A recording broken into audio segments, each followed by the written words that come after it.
Guys, here it is, the Marantz TT15S1.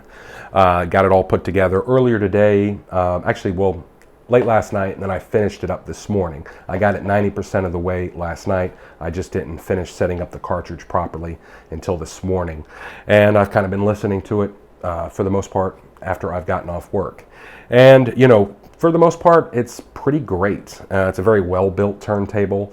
You know, the setup was fairly easy. The instructions that they include with it are very well laid out, very well thought out in terms of what you're listening to and all that kind of, what you're putting together and what you're supposed to be doing.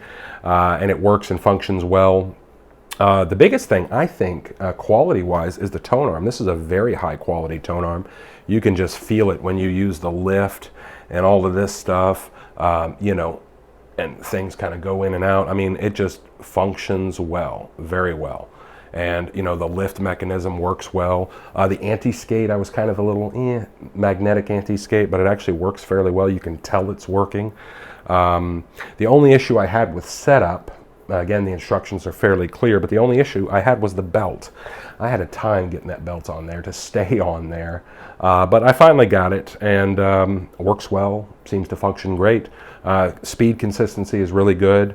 I've got an Ortophone Super OM10 on here.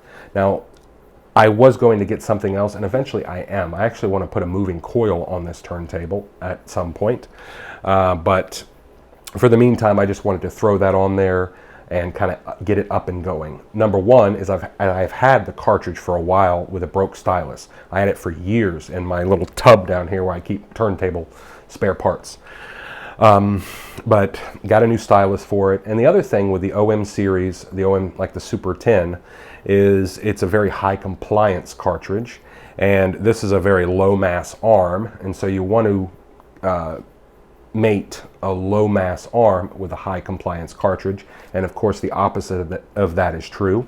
And it's again a higher compliance cartridge, so it mates well with the arm. And overall, like I said, build quality is fantastic. You know, putting it together worked really well, went very, very smooth, no issues. I was worried about some of the set screws for like the motor pulley where you tighten it onto the motor shaft, and also the tone arm set screw that kind of holds it in place actually on the table.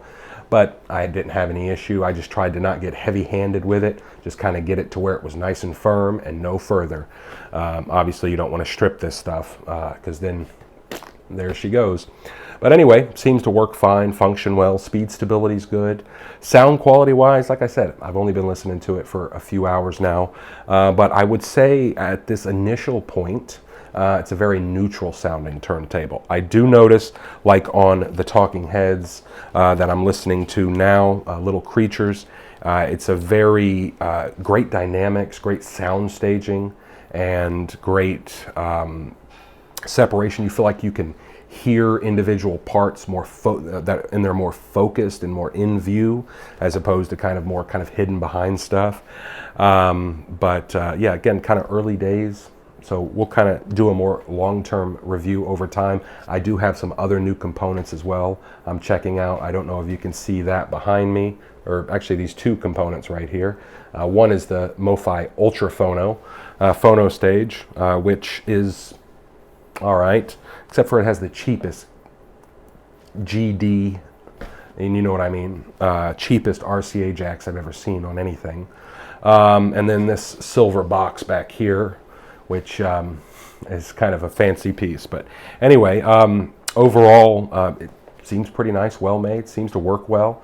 Ultimately, I'm going to be doing, when I do the review, I'm going to be doing my memory, my sonic memory of when I had my Planar 3 versus this. And because this would be a logical step up from the Planar 3 in terms of turntables, right? You've got, you know, like this versus the P6, which one should you get? That kind of thing, and kind of where would you go from the P3? I know sonic memory being what it is, that sort of thing, but overall, I'm going to do it anyway and kind of share my thoughts with you guys between the two. But anyway, peace out and stay tuned.